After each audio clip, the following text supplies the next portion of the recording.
for being here. Budgets reflect priorities. As an executive, I know that there are limits to the pool of resources that are available to deliver the things that the state and counties need to move jurisdictions forward. Many of the leaders that you see here standing behind me today were here in Annapolis several months ago asking the governor to release the funding for education so that the children and families of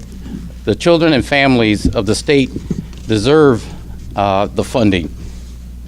The governor ignored that request. He issued that request denied thousands of children from receiving the best resources the state can offer. Today, the governor will tell us that the state of the state is good, that we are now headed in the right direction. What the governor won't tell you is that his budget leaves out funding that impedes counties like Prince George's County from continuing to make progress, whether it is fully funding education, transportation spending, or investing in much needed health care. The governor has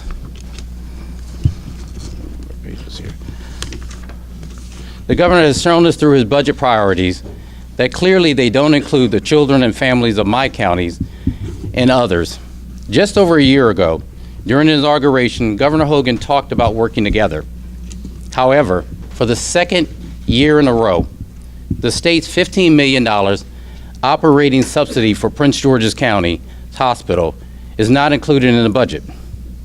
Not including the funding sends a signal that the state is walking away from a 5-year partnership impeding the growth of health care in Prince George's County and to Marylanders in the southern region of the state.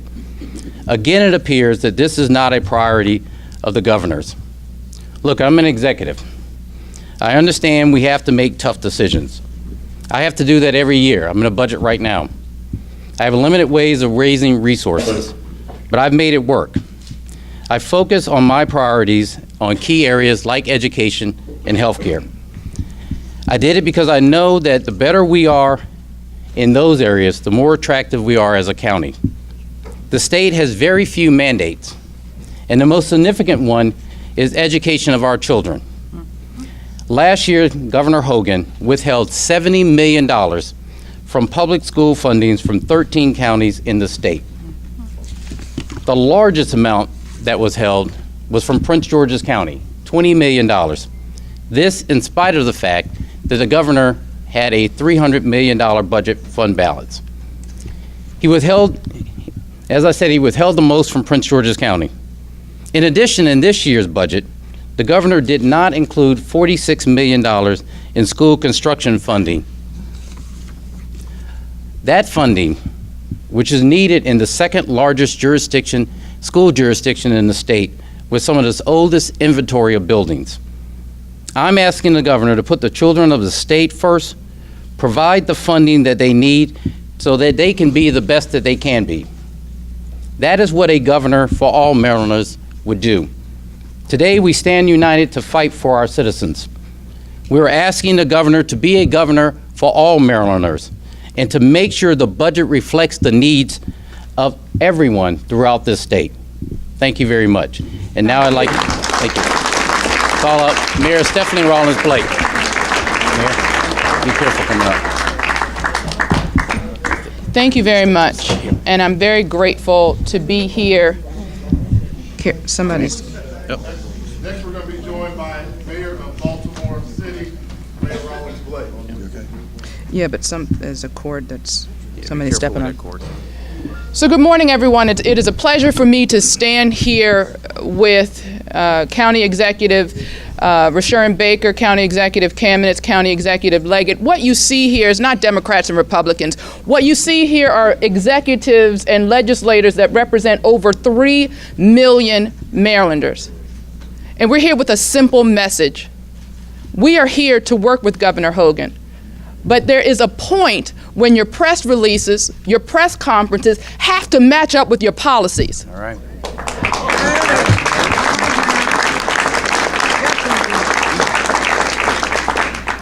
I can't tell you how grateful I was that when the governor saw that Baltimore was burning, he felt compelled to come and save us.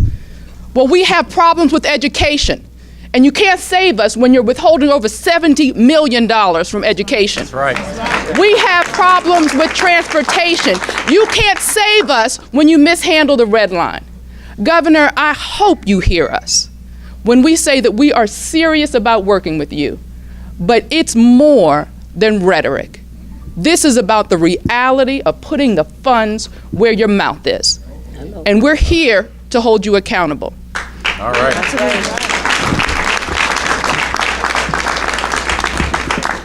I stand here united with the other county executives and the other elected officials to say that we are here to work with you. We are here to make sure that your administration represents all of Maryland, not the select few who happen to be Republican. This is bigger than Democrats or Republicans. This is making sure that the whole state moves forward. So I'm grateful to have all of your support, and I'm looking forward to hearing the governor's State of the State message. Thank you very much. Thank you. County Executive Leggett. Start to make a little shift. We're going to next hear from the Honorable County Executive of Montgomery County, the Honorable County Executive Leggett. Thank you very much. A central part of the governor's message has been expanding the tax base and creating jobs. That is something that I welcome. That is something that we all believe in. It's something that I think we can help the governor with when you look at Montgomery County today. You look at the I-270 corridor, and you realize that we have massive transit challenges, and we have jobs that are there and jobs that are waiting. But we cannot fulfill those jobs, 14,000 of which is tied to the construction of the Watkins Mill interchange.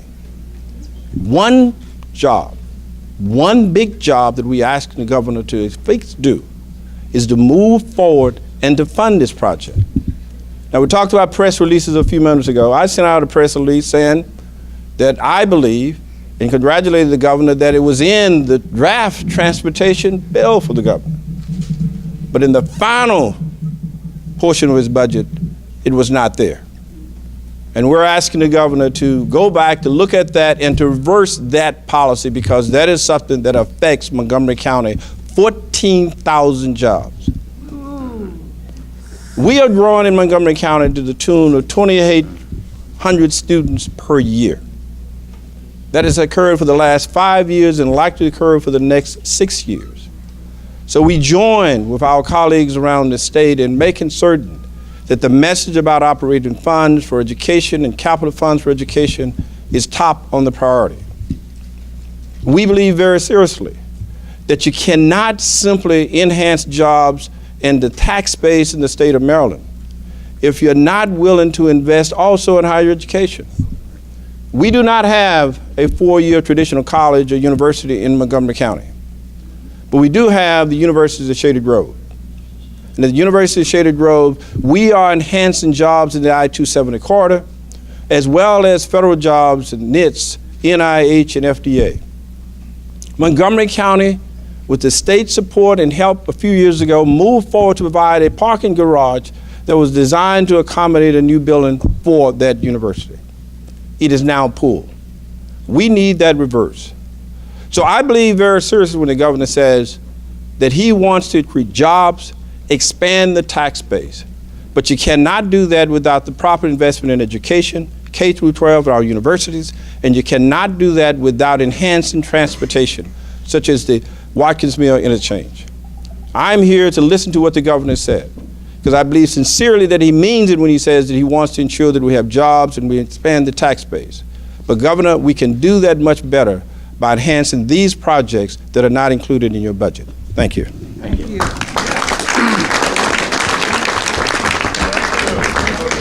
you, County Executive Leggett. Next, we're joined by some of the Baltimore County delegates. Next, we'll be joined by the County Executive of the great county of Baltimore County, County Executive Kamenetz. Thank you. All right, good morning. There seems to be a continuing pattern with this administration of issuing press releases announcing grand promises, but really with minuscule solutions offered. So it's almost like being offered a Big Mac and you lift up the bun and there's nothing inside. It reminds me of that commercial, "Where's the beef?" So the governor promises that he is going to provide record funding for education, and yet how much money is in this budget beyond the minimum operating budget that's required by law? Zero. The governor promises and actually bullied all of the school superintendents last week before the Board of Public Works that he was going to promote funding for air conditioning in our schools. And yet, how much is in this budget that's devoted to air conditioning in a specific pot? Zero. The governor says he promised that he was going to resolve, after taking all the money away to resolve mass transit problems in the Baltimore region and leaving us stuck in traffic, he promised that he would have a grandiose solution that would resolve mass transit woes in Baltimore region. How much is in his budget that addresses mass transit needs for the Baltimore region? Zero. The governor came into Baltimore City and announced this on behalf of the region that he's going to start solving all of the housing issues in Baltimore City, promising this record $700 million to tear down housing. How much new money is in this budget to do that? Zero. Governor, where's the beef? We're all hungry for results. Very good. Jay, Ike, if you want to come on up. County Executive Leggett, and if I can get the mayor back up here. All four of the county executives that spoke. I also want to thank the chairs of the delegation, the chair of the Baltimore County Delegation, Delegate Lafferty, chair of the Montgomery County Delegation, Delegate Robinson, chair of the Baltimore City Delegation, Delegate Anderson. So we'll open up for a few questions before we have to report the session. Okay. Mr. Baker. Yes. Question for you. In Prince George's and Montgomery County, how many official visits has the governor paid to you? And did you voice these concerns to him prior to this morning? Well, one, the governor has not made an official visit to Prince George's County. We did have the lieutenant governor there. And yes, we voiced these concerns. On the hospital, I had several meetings with the governor here in Annapolis. Our staff has met with the governor. We gave all the information on the $15 million that was left out last year. We gave the information on the $15 million left out this year. And we talked about the $20 million we were left out. So, but it's fallen on deaf ears. Ike? I don't think our problem is official visit or the governor not hearing from us. I've had numerous conversations with the governor and his administration. They've been very accessible to that, as well as our delegation. We've written letters, we've talked about this, especially with Washington Mills Interchange. So the problem is not that he has not talked to us or has not had an engagement with us. He has, to that credit. The problem is we have not gotten results from those conversations. Let me just tell you, by the way, if the governor made any official visits to Baltimore County and I'm not aware of them, he hasn't invited me. I don't know if Stephanie has any more questions? Mayor, have anything you want to add? How would you Yes. grade the governor's efforts to try to be bipartisan? What would you say? Yeah, I was going to say it would be, at this point, it would be zero for us in the county. I mean, the priorities of Prince George's County, and I think the chair of the delegation will tell you this, has not changed, and that is the hospital. It's our number one issue facing us in Prince George's County, and education. So if I'm not getting funding to take back to the citizens of Maryland, these are citizens of Maryland that are in Prince George's County, then it hurts us. If we're not getting education funding for citizens and children of Maryland, then it hurts us. Stephanie? Can I speak to that issue? I think this is the second quarter. And I think the main issue that I'd like to say is I remain optimistic that we can work together. But the reality is we can't be the only ones asking where's the money. You know, when we have a big event and we talk about support for whatever it is, transportation, education, demolition, when we have those things and then there's, as County Executive Cabinet said, there's zero in the budget, that's some questions y'all should be asking. It shouldn't just be up to Democrats to figure out where the money is behind the rhetoric. And I'm hopeful that we will get to a place where we can have meaningful conversations about how we collectively will move this state forward. You are looking at the representatives that represent more than 3 million Marylanders. And we are saying very clearly that we want to work with the Hogan administration, but it has to be, this is not work that we can do in theory.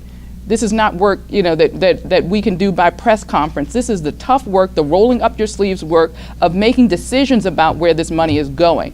And if it's not going to areas that you say that you care about, we have something to say about it. To what do you guys attribute the what you characterize as the governor's unwillingness to work with you? Kevin? Mayor, you want to say that?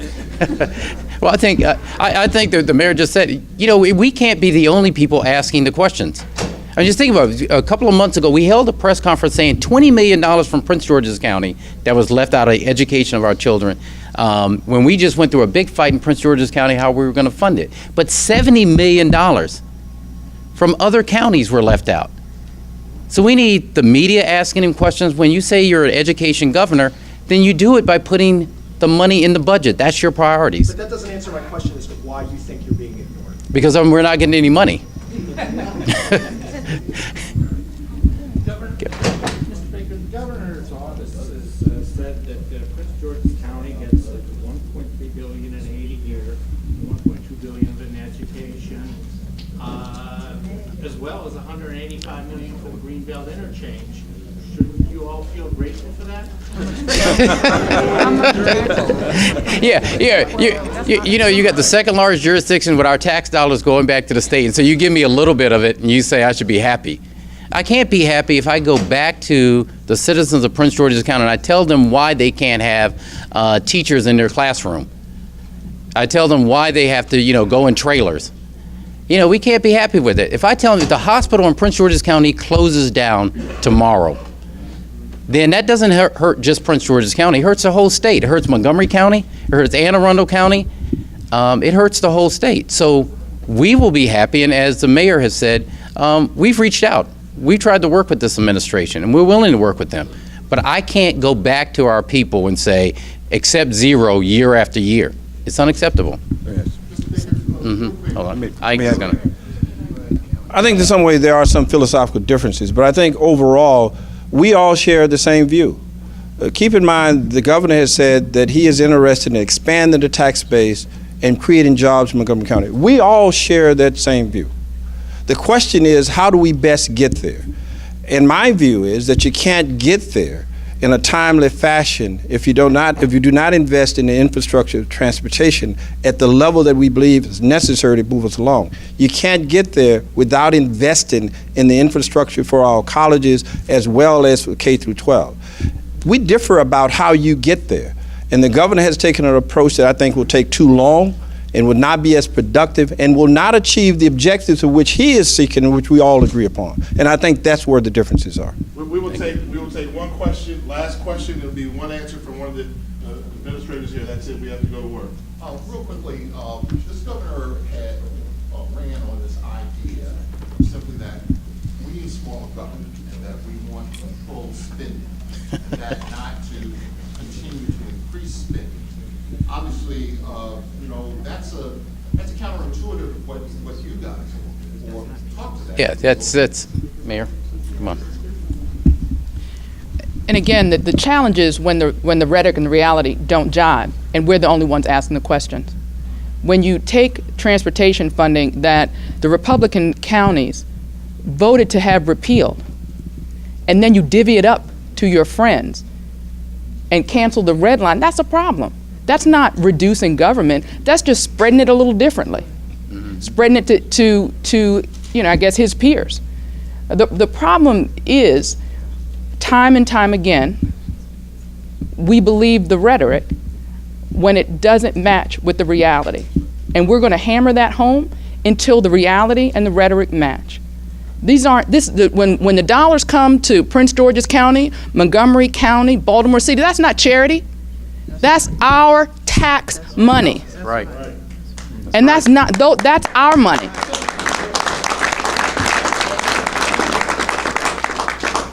So you can't take it from us, give it to somebody else, and think that that's a better way to run government. That's why we're here. We remain optimistic about working with this governor. We remain optimistic about hearing his message today. But at the end of the day, we hope that you're asking the same questions we are. Just like County Executive Kamenetz said, where's the beef? For real. Final word. Let me just do some follow-up on that. I think there's some philosophical differences that are taking place here, and that's why we say where's the beef, because we're talking about what the real substance or what the facts are. I know the governor would now like to claim after 1 year in office that he suddenly solved the state's budgetary crisis and we have a surplus all due to him. But the real issue, the real facts are that it's the men and the women behind me in the General Assembly who crafted budgets to ensure that we would get out of a deficit situation and have a surplus. That's why it happened. Years of work and planning where that took place. So the governor says we have to cut spending, we have to cut taxes. So what does he do? He cuts the tolls. All right? So now people driving from Florida to New York pay $1 or $2 less when they travel through our state. But what he really did was cut $54 million a year that is going to be used in resources that will solve our future transportation needs. I know the General Assembly is talking about the need to a study for a third Bay Bridge. We don't have the money for that study alone, according to the governor, but the real reason we don't have the money for that study is because he cut the toll money that would have funded that study. Watch out now. The governor said, the governor says there are choices involved. We can't do this and do that. So the governor says we have to build a new jail in the city, but we can't build academic buildings for the University of Maryland at Baltimore and Morgan State and Coppin State. So he's making it a choice of classrooms, of academics, of higher education versus jails. Our message is you can do both.